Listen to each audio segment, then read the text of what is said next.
Today is Thursday, February the 16th, 2013, and I am documenting my experiences and perceptions as I have been periodically during this spiritual experience, I would suppose. I don't know if I'm coming to life or if I'm dying. But I've been in the middle of whatever experience this is for over 2 years now. And I'm just exhausted on so many levels.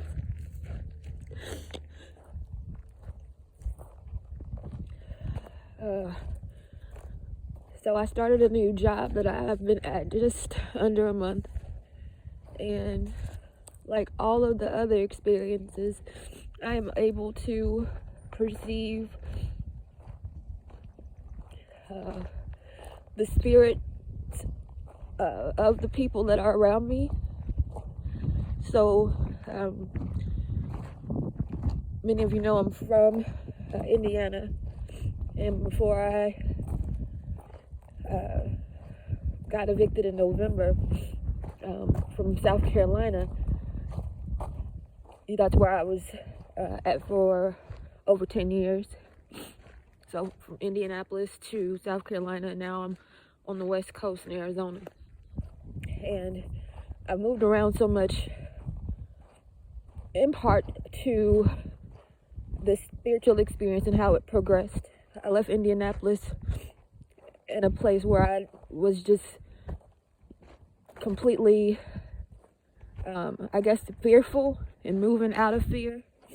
So I went to South Carolina in kind of a protection mode where I didn't really want to be in the middle of what I perceived as community dramas that I could see the familial perspective through. So the path that I've been on is a middle path between family and ancestral spirits and the people that make up community, and being able to see the imprints, if that makes any sense. So when they talk about this world being the world of the dead, it is totally true, because from what I have witnessed, it is ancestral spirits that animate the living persons, the people that we call living persons, moving around us every day. And with this being the case, I have, I don't know, at one point I thought it was a gift. I'm feeling more and more cursed as I go on through this experience, but I'm able to perceive the family members as they are in these different bodies. And if you've been following at all my sharing about this, it started out with feeling like me losing my soul, like I was being taken from, and I still have that perception, but I try to rationalize it, try to get some understanding where I'm not the victim and I'm taking responsibility for how I've created this experience for myself. But it still goes both ways, where, I can see how, I've done things that I would do different, and yet and still, I still have this aspect where I feel like my family is taken from me in some way. So it came up before while I was in Indianapolis doing work that I enjoyed doing at the Her campus under Chief Latava Mabila Django. And she made a comment like, "You don't see color." And I was confused by this, because all of the people that I was hanging around in that city, whether it was, work related or personal, where I thought that I was with friends, they were all people that looked like me. So when she said that, I didn't really understand or process it. But now I have a greater understanding of what was said and what it meant, because now I'm in this environment, well, working at this affluent facility, and where most of the people are white, and I'm still able to discern the familial imprints.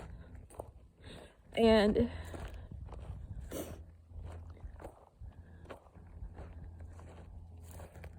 I don't know how to maneuver with this awareness. I don't know if I am the problem,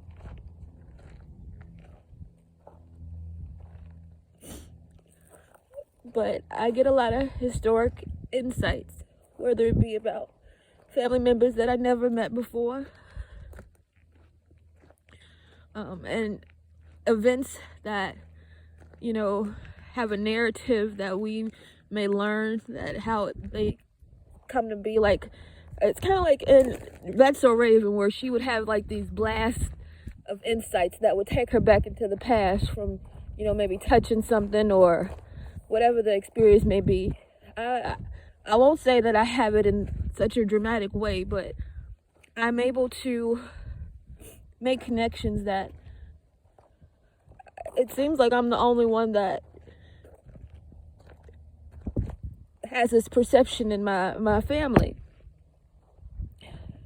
And with it, so it causes a lot of problems, because again, I perceive the shifts of things and the laws, the soul laws, where essentially this battle that I've been in for 2 years is because at an early age I had an experience where I saw this entity, and you can call it like a imaginary friend, if you will, but inwardly I had this perception of self that was manifest and materialized during my time in Indianapolis. And that was at 33. And again, I'm 35 now. So that's been the experience for these past 2 years, where there's a battle over this inward part of me that introduced itself to me when I was about 6 or 7. And the way the community dynamic in Indianapolis had this same entity as the central focus or the battery, and at the same time, these community members, I was able to perceive the familial aspects of, if that makes any sense at all. I know it's hard to process. So with me not being aware of what was happening and living life, just kind of free, and not recognizing that there was an objective or a task to be accomplished, or that I was the family's cash cow. All of these interactions where I thought that I was with friends or in community, they were further taking or draining away this very intimate, personal connection that, again, I felt protected by very early on. So at this point of my spiritual battle, I am caught between masculine energies. Ones that I've chosen for myself, and then others that I haven't chosen at all, but they are the patriarchs of a family that I feel like I don't belong to. And it's always this perceptual, I don't know if that's the right word. It's always this, maybe perpetual is the word I want. Shifting of energies where I feel like I'm being put in the shadows of these dead people. So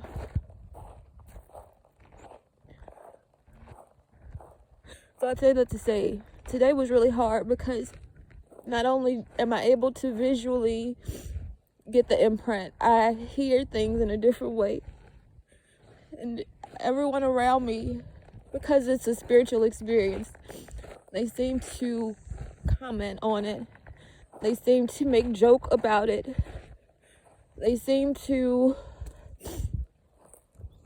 just be as aware as I am about this position, and because they are familial spirits with this vested interest, and they still are under this patriarch that I don't agree with, I've chosen not to connect my energy with, simply because of the things that I know he did in life, because he still protects the family that is not able to see these spiritual things. It's like I'm the bad guy. It's so in this space, I perceive the soul that I saw early on, but he's in a white body. Again, that's a part of that theft of soul. It transfer spirits around. I perceive Ashley, who was a community partner in Indianapolis, but whose energetic signature in my familial experience is a sister of my great-grandmother Essie, named Gladys. And I go from being under her shadow, thanks to this patriarch that I don't want to be affiliated with, Jean, who physically operates as Quentin. I perceive the friend that I had, where it is an energy that I want to be under, or that I felt comfortable with there. And again, just different manifestations of these same energies at play.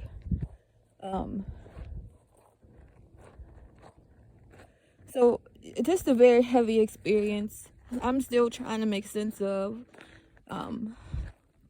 But again, it speaks to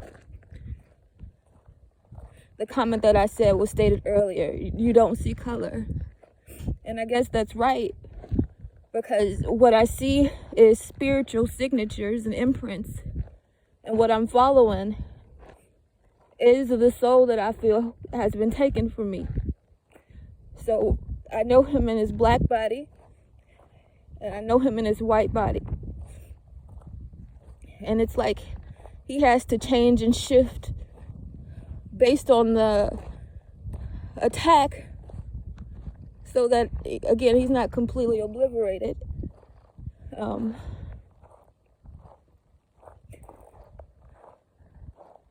And this is my experience. So people will always talk about, when you have mental health things, go to a doctor, go to a therapist.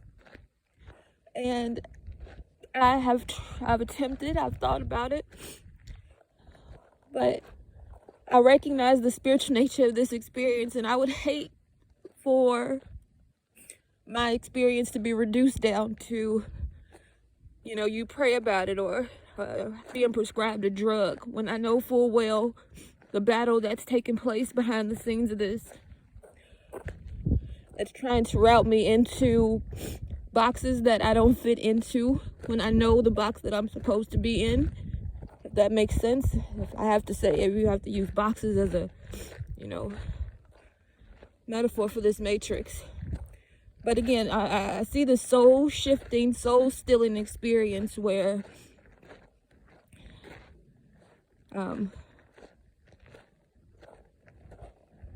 the attack is clear. So in the past 2 years, I've been shown many small things that help me to be able to decode my experience, whether it's with letters or colors, as I walk through these dark spaces, right? So understanding of the KKK, K has come to me to represent once you've died, once your soul has been taken from you, K represents you now as the Walking Dead. So it's the keeper of the underworld. The letter J, again, is a entity that has been trapped inside of this experience.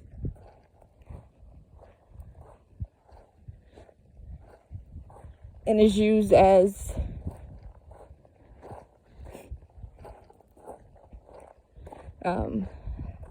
I guess like a guide in a way. Think of Ja. Think of Michael Jackson, Michael Jordan. These are the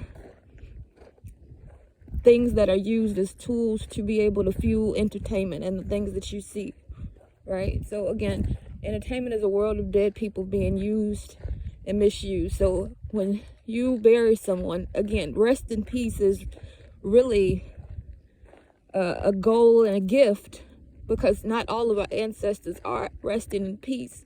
Some of them are perpetually at work trying to help those of us who are aware to navigate out of these experiences, which were the same ones that exploited them and caused them to die.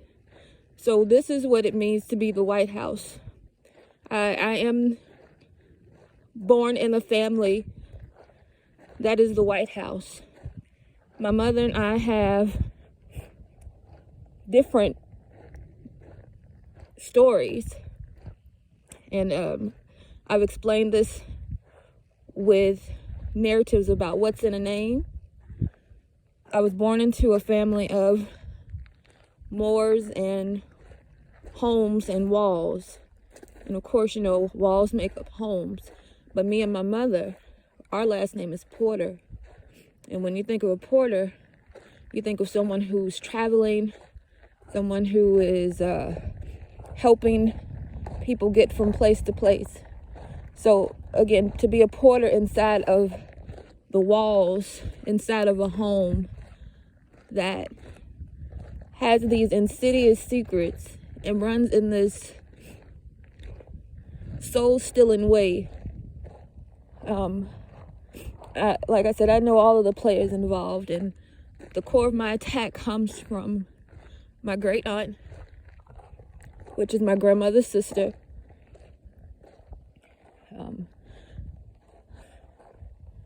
Again, at the hands of their father. Their father impregnated his own daughter, and that's my mom's sister. And again, it's only two of them. It's my mother and that sister born to my grandmother, Diana. So, and if you even want to consider the story of Princess Diana and how her death came about, I lived through myriad reflections of these stories that we get as media, but they do have some root in the truth.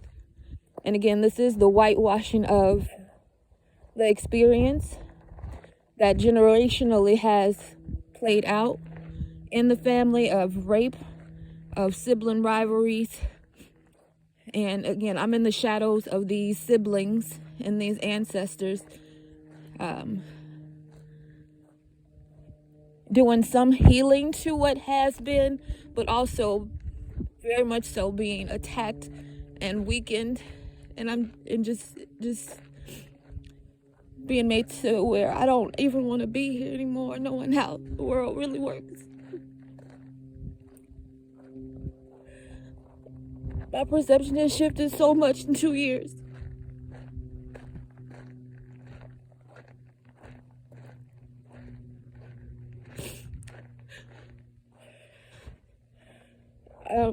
It's all at the hands of power. Who runs hell? Who gets to run this place, right? So I'm perpetually at odds with cousins, the children and grandchildren of this aunt that I just mentioned, and the other children of my aunt, who again is the daughter of the same patriarch.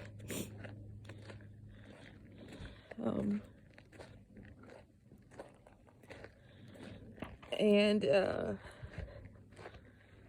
it's just always battle. So spiritual warfare is real. Things that I've gone through, I've seen the shifts that have happened around into my children. My children are a part of this experience, and they are used as tools for a family that I would rather not be connected with at this point. But I've been trapped in such a way, like I said, that all of my children are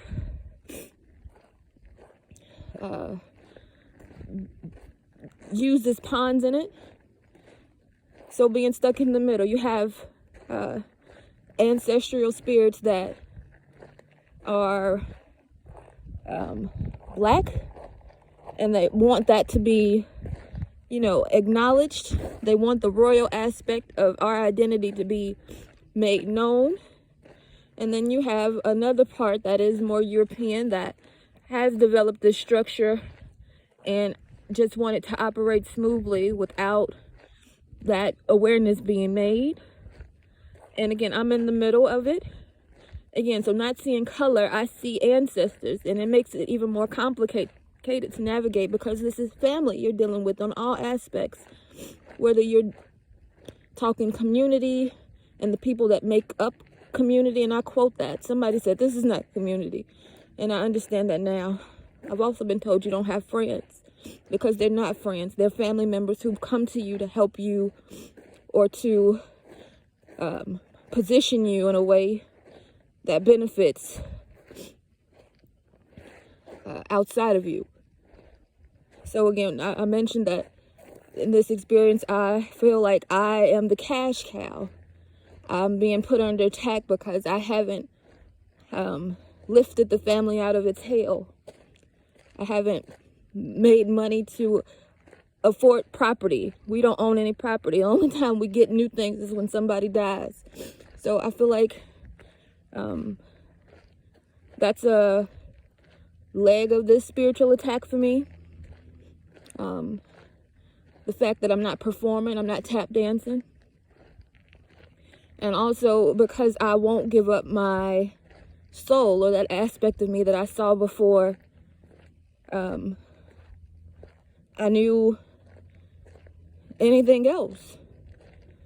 And it's amazing to be stuck inside of this family experience when none of my family really deals with me. The only people outside of my children that I have regular communication with is my mother and my grandmother, who again connect me into this experience.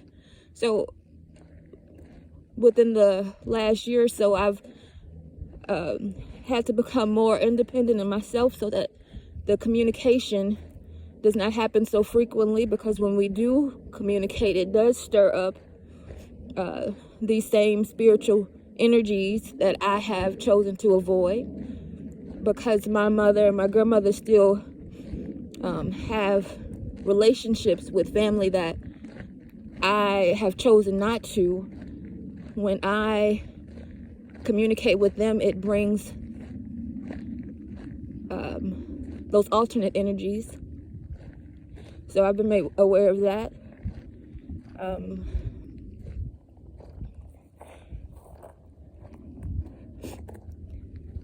So the spiritual battles and spiritual wars are based on bloodlines. It's based on positions of power and control within family dynamics. I've seen all of my colors be stripped away from me and given out into community under this illusion that we like to keep up of race.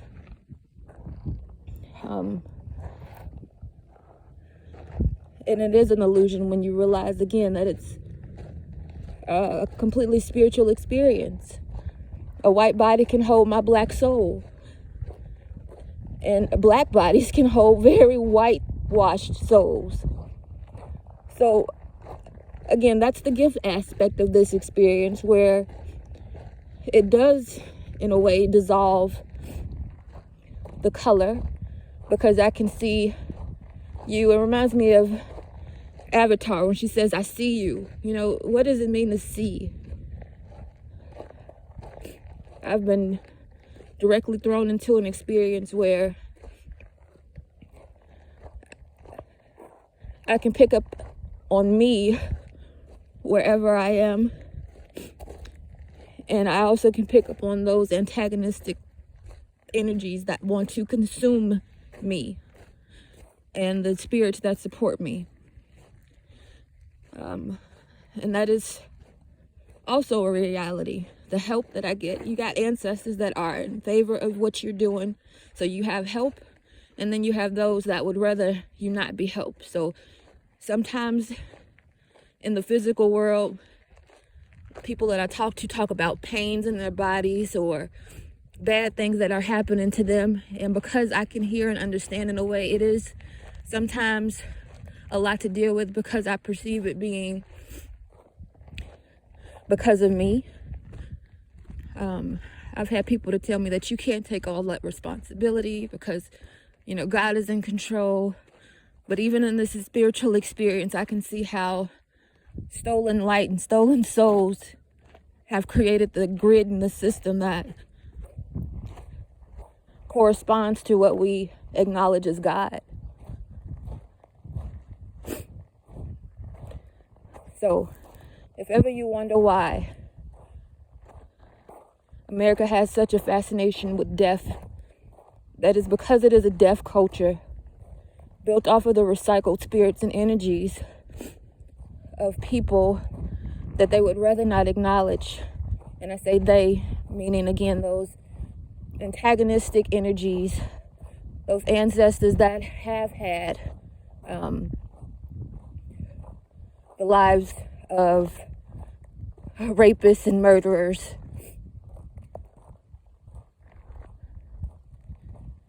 And this is where the Christ story comes into place, where, again, religion is just the tool because we continue to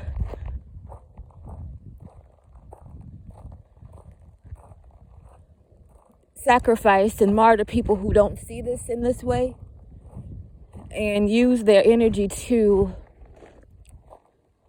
fuel this Western culture. So again, the Christ is not a story that happened once and, you know, it's in the past. It's perpetually done. It's continually happening. But most people suffer through these things in silence because how do you explain this to people?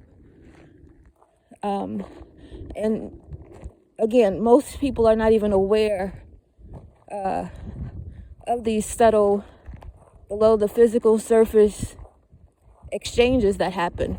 So you just find yourself in bad situations, not really realizing who's involved and how you're entangled.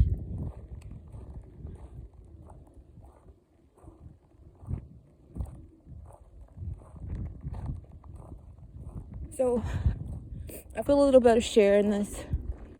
I hope it's been helpful to someone other than me.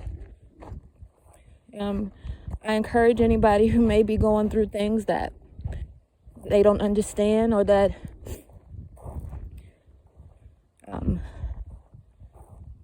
make them feel stuck in the shadows. I encourage you to share your story because the only way we bring light to darkness is through acknowledging it and calling it by name. So again, how do you cast out a demon? When you can recognize it, you can do what you need to do to be able to protect yourself and to counter the energy that has become one of my biggest learnings in this experience.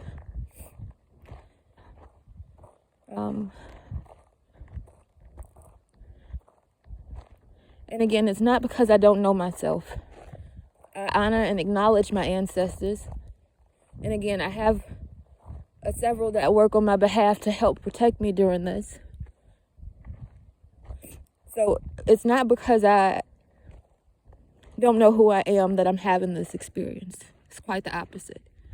So we must question why the people who are the most self-aware go through the hardest experiences. And we have to start to examine what's at play.